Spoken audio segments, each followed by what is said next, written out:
Welcome back, everybody. So, we're going to continue on with the Hellenistic age in today's lecture. Particularly, we're going to be looking at the Hellenistic kingdoms, which thrived after the time of Alexander the Great. So, we're roughly going to be looking at the period from 323 BC all the way down to 31 BC, when the last of the Hellenistic kingdoms were conquered by Rome. The focus question today is going to be, what was the policy of Hellenistic kings toward their Greek and native subjects? Were there any opportunities for non-Greeks in this system? Okay, so when we last left off, Alexander had just conquered most of the known world and was having some difficulties with his Macedonian subjects.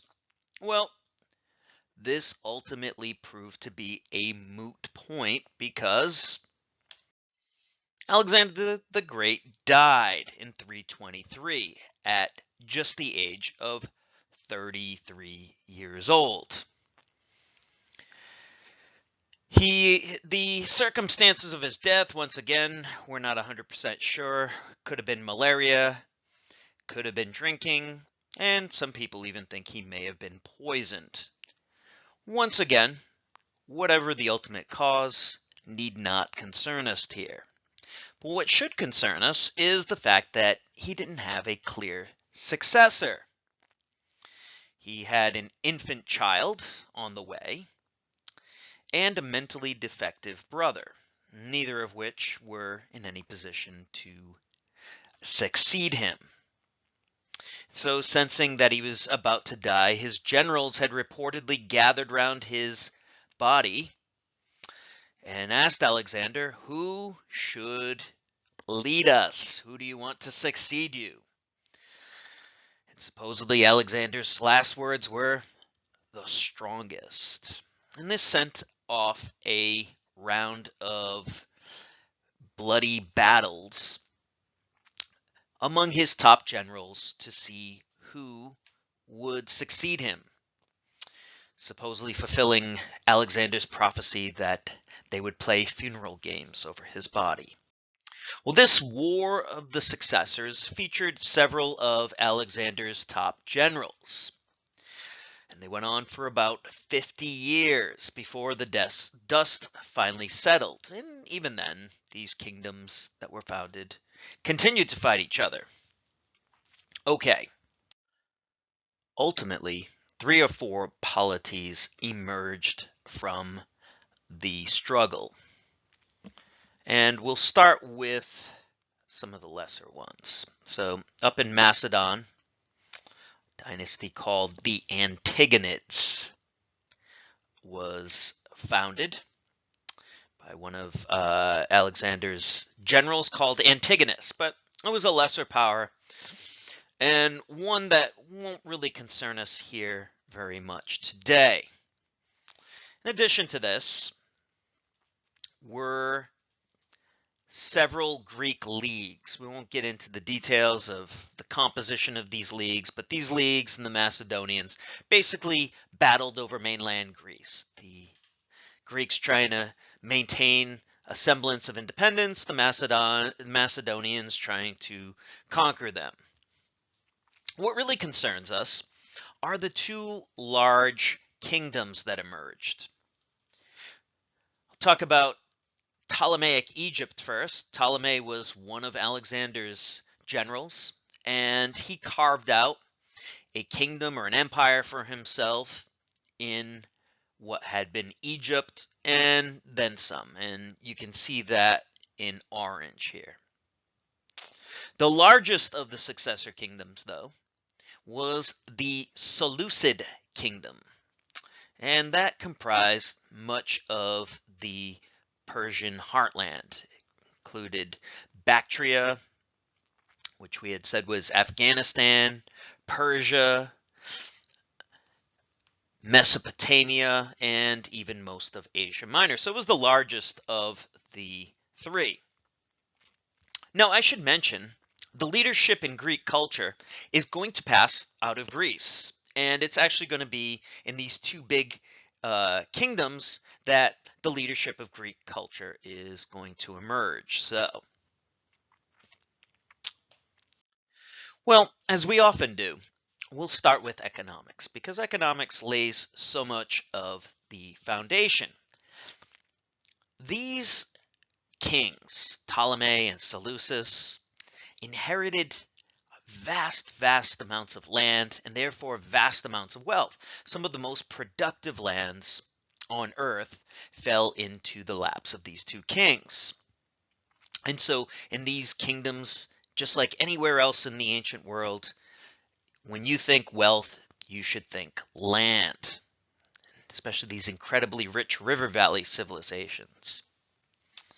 Now, these kings tended to divide land among important people. Some of it they kept for themselves, a big part of it. Some of it they gave away to temples. We're going to see that these kings were very keen on placating local temple leaders. Temple leaders were very important and powerful figures, and even kings didn't want to upset them, so they gave away land to temples. Some of it they gave away to cities. We're going to see in a bit that they invite a lot of Greeks to come and found new cities. And so the kings gave away some of this land. And also to their administrators, those people who work in government, some of it was given to them. Now, regarding these, there's temple land there. Now, regarding cities, this is a very important development in the Hellenistic era. The Hellenistic era was a time of widespread urbanization. Hellenistic kings tended to encourage this, and actually it had begun way back in Alexander's time. You'll recall his founding of Alexandria, but there were many others that he founded, and this continued on with the Hellenistic kings. Now, we know that the Greeks have always been more fertile than their land has been. These kings wanted Greek settlers either to help them to administer or to act as frontier settlers or whatever the case. But just know that hundreds of thousands of Greeks migrated to the east. And along with older cities that were already there, these became new administrative centers. All right. So one important thing, if you think about what civilization is, you may recall I've said that civilization, the root word is cities. And so cities always act as centers of civilization. And so this was an active part on the part of these kings, an active strategy. Well, should also mention that the Hellenistic era saw a massive spread in trade. And this was good because Hellenistic kings needed money, and this was a way that they could get money. Now, part of this was geographical. In spreading the boundaries of the Hellenistic world, the Hellenistic kings had actually gone to the gates of China and the gates of India. And so during the Hellenistic time, a trade route called the Silk Road really began to develop. And the Silk Road would take silks from China or spices from India and maybe frankincense and myrrh and aromatics from Arabia. And these were all funneled through and into the Middle East.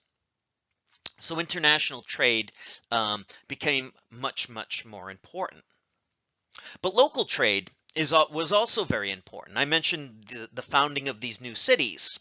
These new cities acted as important hubs. They would trade with the locals, the villages that surrounded the city, and they would get food from these locals, and they in turn would provide goods for the farmers. They'd manufacture things.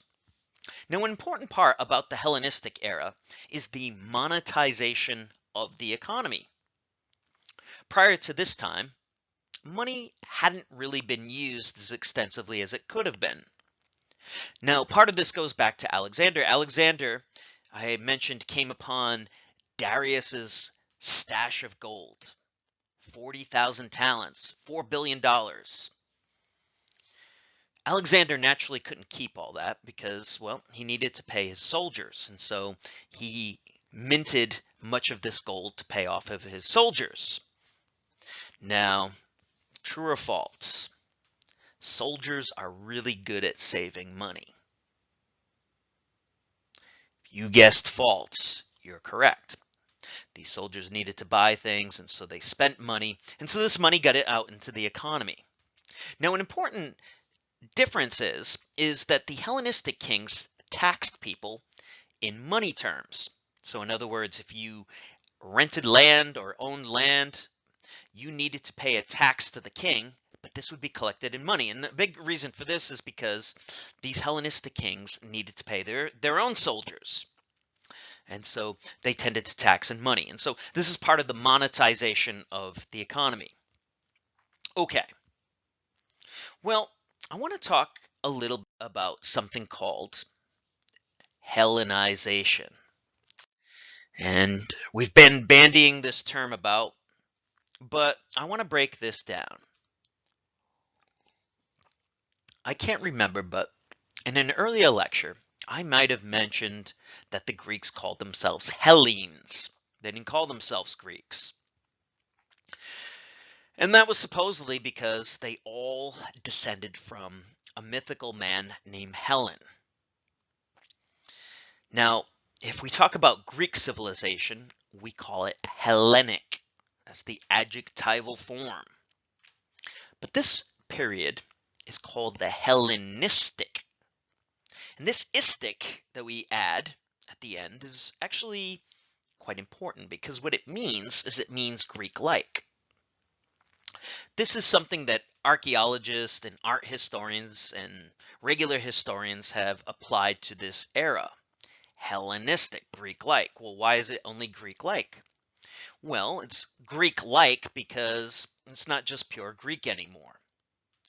We're going to see, especially in our next section when we look at culture, that it's really a period of fusion between Eastern, Mesopotamian, Persian, Egyptian, and Greek culture. So we call it the Hellenistic era. Now, it's important to remember that even with mass Greek migration to the East, Greeks only made up a small percentage of the population. But because the kings were Greco-Macedonian, Greek culture was the prestige culture. All right. Now, at an earlier period of time, Greeks had been pretty downright racist. You may remember the term we used, xenophobia. Or you may recall that Greeks called non-Greeks barbarians. Why? Well, because they thought they sounded like sheep going bar, bar, bar, bar. Well, things had changed. Living amongst people from the East, the Greeks somewhat dropped their racist attitude, but only to a degree. What really became important wasn't so much your ancestry, whether one was Persian or Mesopotamian, or Greek for that matter, but your culture. If a native learned the Greek language, he studied Greek literature, he knew a smattering of Greek philosopher, the things the Greeks thought were important, he adopted Greek customs and dress, then for all intent and purposes, he was considered Greek. And so he could move into the highest circles. And so it became more of a cultural thing as opposed to an ethnic or a racial thing. And many elites from societies that had been conquered were able to move up and become Hellenized. Well, let's look at the social system of this new Hellenistic society. Now, before I mention anything, might serve as a reminder that the societies that the Hellenistic kings conquered were already really stratified societies. Remember, social hierarchy in river valley civilizations tend to be very, very steep, right? There's a lot of social hierarchy. And so Hellenistic kings inherited that and pretty much kept it the way it was. So really at the top of the pyramid, of course, was the king, whether he was a Seleucid king or a Ptolemaic pharaoh or king. Kings were obviously at the top of the pyramid. No surprises there. Now, below the king were societal elites. And societal elites could take several different forms, but the categories were religious elites. So these were the priests of the Mesopotamian and Egyptian temples. They pretty much retained their elite status. Hellenistic kings were very keen on patronizing these establishments. Patronizing means to give money to and to support financially. As we're going to see, bureaucratic elites were very important. These are people who work in government in high positions, maybe the governors or other important officials. And then wealthy oligarchs. You may remember that an oligarchy is ruled by the few. So in many of these cities, very wealthy people managed and ruled them. And so these oligarchs were also pretty elite. Hey, even throw in traders there for that matter. International traders did well as well, even though it's not on the list. Now, the Hellenic society did see somewhat of a thriving middle class, and this middle class would have primarily been made up of Greek settlers, these people who came, they live in cities, they probably would have been pretty middle class. Mercenaries, people who were paid to fight, they would have been pretty middle class. And also low-level bureaucrats. These are people who go to the villages and maybe collect money for the king. Now, at the very bottom of the pyramid, and by far made up the vast majority of the population, were the peasants. We must always remember that in the ancient world, at best case, peasants make up 80 to 85% of the population. And of course, they toil in their age-old poverty, ignorance, and superstition, and nothing really changes for them. Most of them probably scarcely knew that there was a Greek king now instead of a Persian king, and probably didn't much less care. Their concerns were feeding themselves and their little local village. And so that was the vast majority. Okay, so hopefully we're getting a sense of what the social structure looked like in this society. Now, politically, these were monarchies, absolute monarchies, which meant that the king ruled absolutely, unquestionably. The days of democracy or oligarchy or any sort of participatory government that was in the rearview mirror, and the Hellenistic kings ruled pretty much exactly as the kings before them had. So depending on which king we're talking about, they adopted different titles. So you can see this picture here. This is a European-looking fellow, a Macedonian-looking fellow, but he's in Egyptian garb. Why? Well, because he's a Ptolemy, and the Ptolemies assumed the title of pharaoh. In the case of the Seleucids, they took the title of the old Persian king, the King of Kings. And so these Hellenistic kings didn't change very much politically.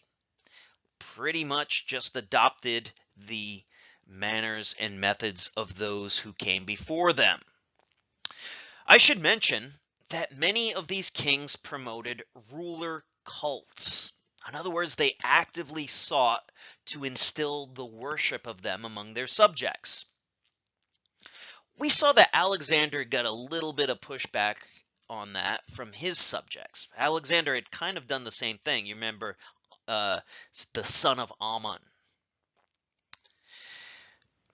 But it seems like Hellenistic kings were more or less able to do this. Most of their subjects were very used to worshiping their political leaders, and so the pharaohs, you may recall from the time we went over the Egyptians, pharaohs were half man, half god. The Ptolemies claimed to be pharaohs, son of Horus, all of that stuff. The Seleucids also claimed that they were gods of sorts. And this was really useful for having a compliant population, right? You might question a mortal, but if someone's a god, maybe you're more inclined to listen to them. Another really important part of governing was the bureaucracy. Obviously, the king is only one man and he can't do very much on his own. And so he needs this big apparatus, a bureaucracy around him to help him govern. Now, once again, the Hellenistic kings didn't rock the boat very much. They found a very effective bureaucracy already in place. And so if we're talking about Egypt, you may remember the nomes. These were provinces. The Ptolemies adopted the nomes. Same exact system. The Seleucids adopted the Persian system of satrapies. These are like provinces. Why mess with something that's already working? And so kings kept the system more or less in place, and they also kept this big bureaucracy that their predecessors, whether they were Egyptian or Persian, had put into place. And so bureaucrats would go out and they would do vital functions for the government. They would collect taxes, for instance. Governments, Hellenistic kingdoms needed lots and lots of money to run, and so they would go out and collect taxes. They might supervise other vital functions. Again, we're back in River Valley civilizations. Irrigation, absolutely critical, right? The irrigation ditches dry up, civilization gets wiped out. And so it's really important, and bureaucrats go out and administer that. Or they might go out and administer justice on behalf of the king. Whatever the case, these are really important people. Now, Hellenistic kings tended to favor Greek speakers for high bureaucratic positions, governorships, for instance. And so the upper levels of the bureaucracy tended to be staffed by Greek speakers. Lower levels, though, they weren't quite as picky. So the person that went into the village to shake down the peasants, even better if they're maybe more local. And so local, more native sort of people can go and deal with the peasants. I should mention that whenever there was a rebellion by the peasants, which happened occasionally, these were the people who were probably first to be attacked too, as kind of sellouts. Another really important aspect of ruling as a Hellenistic king were temples, religious leaders. These were powerful land-owning institutions that had already been there. And so kings tended to respect these. Whether it was out of genuine religious devotion, there's a lot of evidence that kings actually believed the old religions, or whether because they were good at co-opting the local populace and controlling the people. Maybe that's the more cynical idea. Whatever it was, they were an important part of the religious makeup, and they tended to be made up of native priests. So there wasn't a lot that the Hellenistic kings did there either. Now, another really important part of government, and one which the king wouldn't be there for very long if it didn't exist, was military. All governments, all kings' power ultimately rests on force, whether they like to admit it or not. And so the military was absolutely critical. And in fact, it made up the biggest part of the budget, something 50 to 75% of the budget went to the military. And this is one of the reasons they needed that big bureaucracy. Shake down peasants was to pay for the military. Now, the days of the citizen soldier were long gone. Like in ancient Greece, remember the citizens would volunteer. Well, that didn't happen anymore. These were paid professional soldiers. And for this part of the government, Macedonian kings preferred to use Greeks. They would, as a matter of fact, this was one of their biggest reasons they imported so many Greeks, was so that they could be the armed hoplites in their military. Okay, so that concludes our brief breakdown of Hellenistic kingdoms. We're going to continue on with one or two more lectures on the Hellenistic age next week. We'll be looking more at culture. So we'll see how culture changes. And that's, to me anyways, that's really the most interesting part of the Hellenistic age, is this fusion of Greek and Eastern culture. For right now, though, I'd like you to finish up our focus question, which is, what was the policy of the Hellenistic kings toward Greek and native subjects? Were there opportunities for non-Greeks in this system? So write that down, and I'll see you next time.